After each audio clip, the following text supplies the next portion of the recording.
Idealnya sebuah lembaga atau instansi yang berwenang mengeluarkan IMB itu bisa merubuhkan sebuah bangunan ketika menurut dia itu tidak sesuai standar yang semestinya.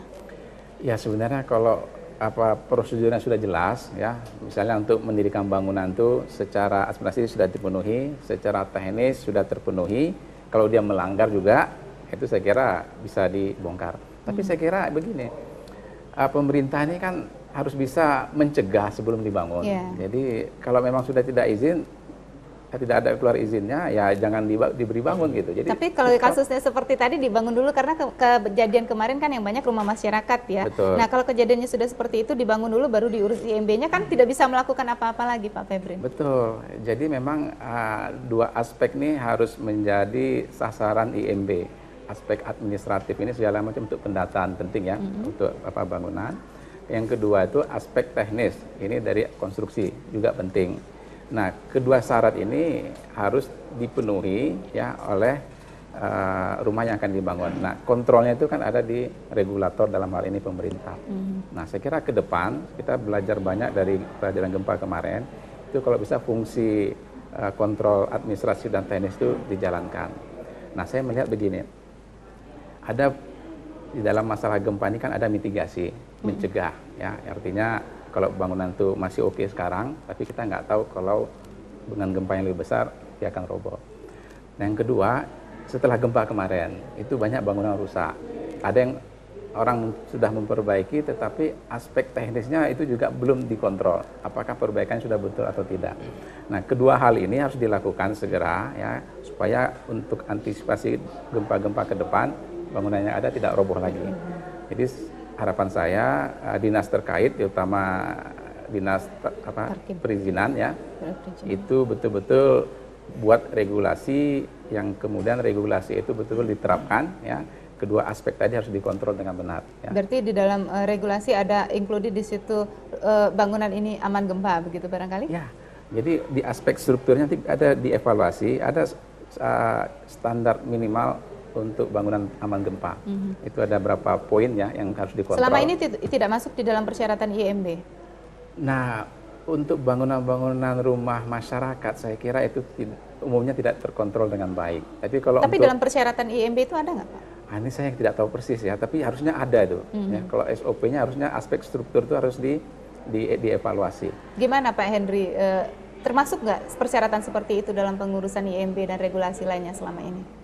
Memang ini sebenarnya aturan ini ada di dinas perizinan. Tapi kalau saya melihat yang perlu kita tingkatkan ke depan adalah khususnya aspek teknis.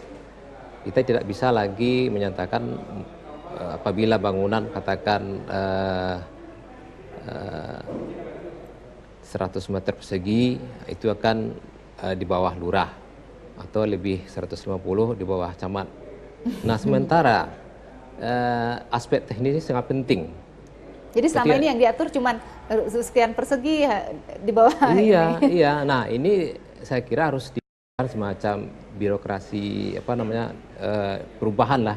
Reformasi birokrasi di mana kita sudah punya banyak sebenarnya alumni dari teknik, dari UNAN atau dari Bung Hatta. Mari kita berdayakan sejauh mana ini bisa saja fungsinya katakan dengan sistem outsourcing ya dengan bagian-bagian seperti itu kita akan keluar daripada kesulitan-kesulitan yang selama ini. Jadi tidak ada lagi istilahnya mementingkan daripada administrasi untuk sekian meter persegi cukup lurah saja dan camat dan baru nanti dinas perizinan setelah dia bertingkat banyak. Padahal yang banyak rusak itu kemarin justru yang rumah-rumah yang kecil-kecil perumahan. Nah, ini yang harus kita ubah sedemikian rupa. Aspek teknis merupakan bagian yang paling utama. Nah, dengan kondisi seperti ini apa yang bisa dilakukan oleh LPJK? Nah, tentunya di sini kita bersama-sama pihak pemerintah merumuskan kembali bagaimana persyaratan minimal izin bangunan mulai dari perumahan sampai kepada bangunan bertingkat tinggi karena memang kita berada di daerah rawan gempa, apalagi zonanya sudah begitu tinggi. Jadi marilah kita secara bersama-sama kita lakukan perubahan-perubahan ke arah yang lebih baik dan tidak semata-mata meningkatkan dalam tanda petik ya administrasi. Gitu. Ya, apakah itu sudah ada langkah-langkah ke arah itu yang dilakukan sejauh ini, Pak Henry? Ya, kita sudah sering rasanya sama Pak Febrin juga dengan pihak pemerintah melakukan katakan workshop, seminar-seminar. Cuma tentunya kita ke depan meminta pihak pemerintah lebih proaktif lagi dalam bentuk sesuatu yang nyata, regulasi seperti apa yang diperlukan untuk kelas bangunan kelas 1, 2, dan 3 itu. Jadi perlu suatu aturan yang jelas dan mari kita lakukan berdiskusi dengan pihak-pihak pemerintah ataupun pihak-pihak terkait lainnya. Sejauh ini dalam mengatasi masalah-masalah seperti ini, terutama setelah gempa ya Pak Henry ya, pemerintah cukup melibatkan LPJK kah? Ya, sebab di LPJK sendiri itu juga ada utusan dari pemerintah. Jadi secara langsung sebenarnya sudah ada pemerintah dan juga kita sudah melakukan suatu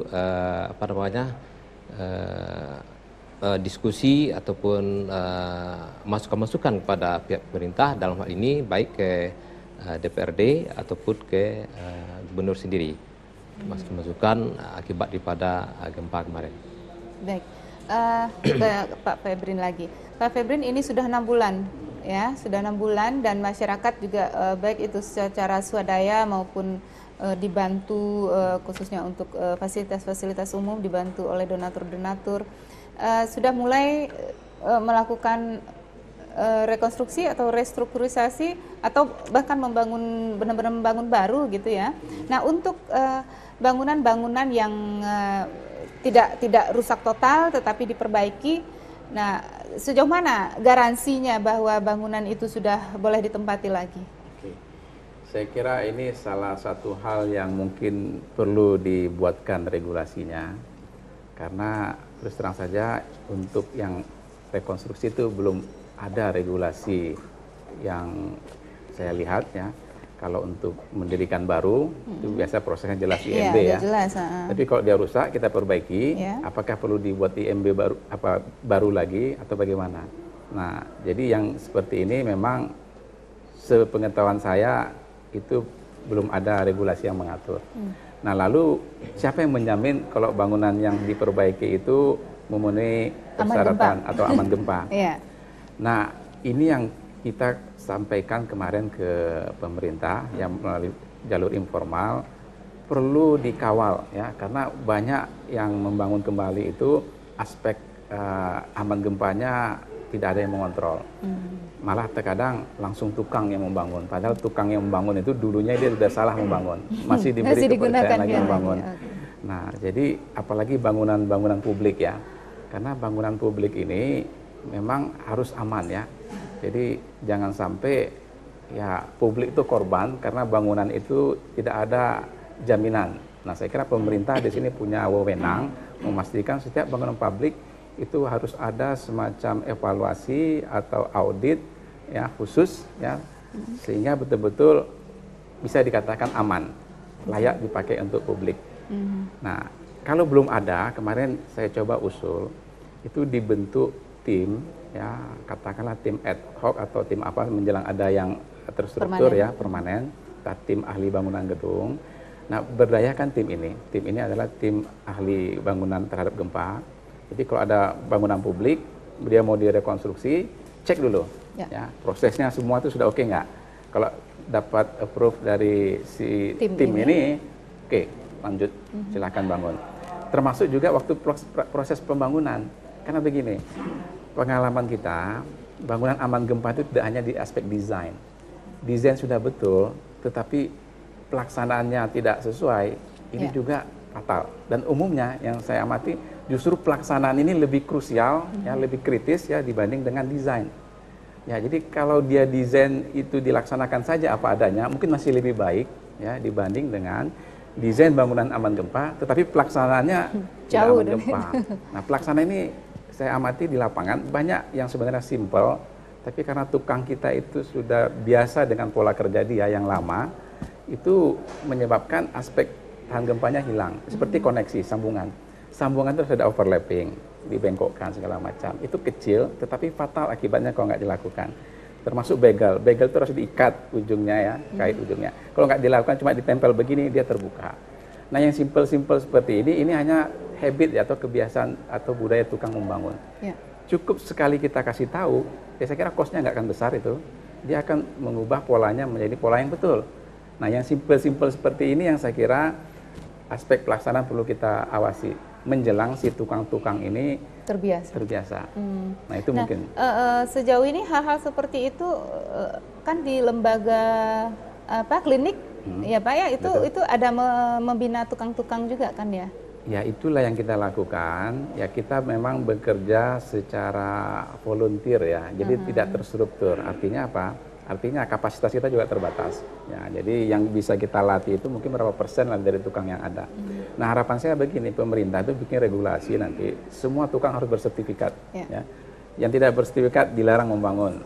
Nah untuk mendapat sertifikat itu ada semacam serangkaian pelatihan yang dilakukan, bisa difasilitasi oleh PJKD atau lembaga-lembaga lain. Artinya kalau dia sudah lulus itu dia layak untuk melakukan pembangunan. Tapi yang ada sekarang kan apalagi masyarakat sudah terdesak ingin membangun kembali kan yang tukang-tukang yang ada aja. Pak Febri. Nah, langkah seperti apa yang bisa kita lakukan ketika rekonstruksi itu sudah terjadi? Misalnya seperti Pak Febri tadi, idealnya ada sebuah tim yang merekomendasikan. Nah, kalau tim itu sendiri belum ada, apa yang bisa dilakukan oleh masyarakat untuk menilai kelayakan sebuah bangunan itu? Jadi begini, dia ada dua kelompok bangunan yang mungkin pasca gempa kemarin yang harus kita awasi. Yang pertama kelompok yang mungkin gedung bertingkat ke atas lah ya, kita sebut dengan engineering building ya. Jadi bangunan yang direkayasa, yang dikerjakan oleh ahli lah.